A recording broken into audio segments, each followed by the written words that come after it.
Every passing year, the regional series gets tougher and tougher. Do I really want this?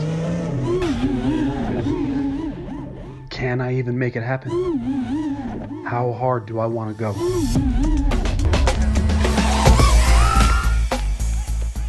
On the track, it's anyone's race. From the start to the finish, pure adrenaline rushes through you. You have to double down. It's what you train for. This year is going to be the most competitive year yet. Anybody on top 100 is going to have to hold a line, complete laps. There isn't going to be anybody at the regional final that doesn't deserve to be there. This is my year. I've trained, I've pushed, and I've planned. And I'm going to hammer down as hard as I can. Can Vanover retain the crown of MultiGP champion, or will a new contender rise through the ranks?